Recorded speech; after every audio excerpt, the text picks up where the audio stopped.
the humans that never were. In the Andromagan Nebula, there was a long-standing belief among the highly advanced lime-green 12-eyed inhabitants known as the Glorpians that humans were nothing more than a ghost story, a spooky tale told by corporate overlords to keep citizens from poking around Earth, which was officially labeled a restricted hazard zone.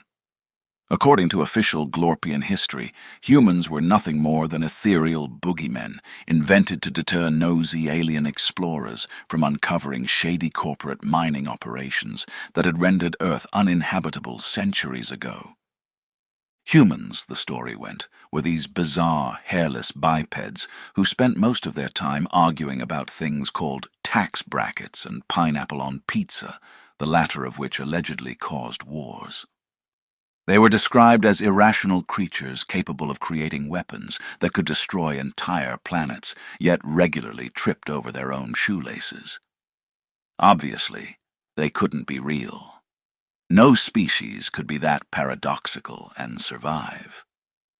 To bolster the myth, corporations planted fake evidence, abandoned space probes, bizarre radio signals, and strange artifacts like plastic lawn flamingos floating in space.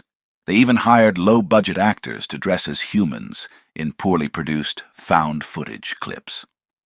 All of this worked remarkably well until the day Max Nads arrived. Max Nads, a mid-level physicist at CERN, was your average guy. He had a PhD in quantum mechanics, a love of strong coffee, and a habit of sticking a pen behind his ear only to forget where he put it seconds later. One fateful afternoon, Max and his team were running a routine experiment involving the Large Hadron Collider, a particularly spicy burrito, and a bet involving how many particles could be smashed before someone said, "Oops." Unfortunately, someone did say, "Oops." The resulting wormhole yawned open like a cosmic surprise party gone terribly wrong, and before anyone could say, "Maybe we should turn it off," Max found himself being hurled through a kaleidoscopic tunnel of light and sound, clutching a half-eaten burrito as his only companion. The wormhole spat Max out smack dab in the middle of Glorpian Prime, the glittering capital city of the Glorpian Empire. It was a bustling metropolis where hovercraft zipped between crystal spires and vendors sold fried nebula slugs on sticks. Max's sudden appearance caused quite the scene. One moment, the Glorpians were enjoying a quiet afternoon. The next, a 6-foot-tall, pink-skinned, decidedly real human tumbled out of thin air, smacked into a hover scooter, and landed face-first in a pile of sentient spaghetti, who were not pleased. A horrified silence fell over the crowd. Max stood, brushing off spaghetti tendrils, and took a bite of his burrito. "Hi," he said, waving awkwardly. The crowd erupted into chaos.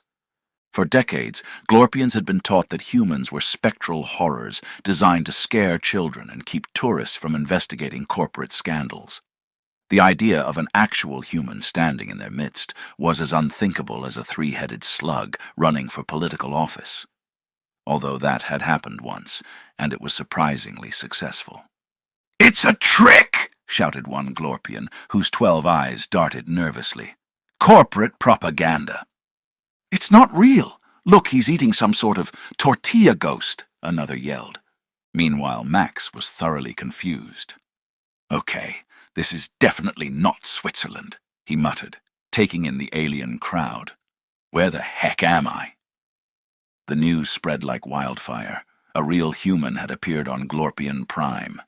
Scientists, skeptics, and conspiracy theorists converged on the scene, eager to poke, prod, and in one case, attempt to exorcise Max with a glowing crystal and a chant about banishing spirits of bureaucracy. Max, ever the scientist, tried to explain himself. "I'm not a ghost. I'm from Earth. We're very much real, and honestly, I'd like to go home now, please." The Glorpian government, terrified that their decades-long cover-up was unraveling, scrambled to respond. The Minister of Galactic Truthiness held a press conference, claiming Max was an elaborate hologram created by the intergalactic burrito lobby. But no one bought it. Max was undeniably real, especially when he sneezed on a reporter, which sent the poor Glorpian into a 3-day existential crisis. Eventually, the truth came out. Humans were real. Earth wasn't a ghost planet, and the corporations had been lying to everyone for centuries. The revelation sparked widespread outrage. Protests broke out, demanding transparency, ethical governance, and for some reason, universal access to burritos. Max, meanwhile, became an accidental celebrity. He was invited to give lectures on Earth culture, during which he introduced Glorpians to the wonders of cat videos, awkward family photos, and karaoke. They were particularly fascinated by the concept of Florida Man. In time, humanity and the Glorpians established diplomatic relations. Max was hailed as a hero, despite his repeated insistence that he really just wanted to go back to his lab. And so the myth of humans was replaced by the reality, a hilariously chaotic, endlessly fascinating species that managed to baffle even the most advanced beings in the galaxy. As for Max, he eventually made it back to Earth, only to find his burrito had gone cold.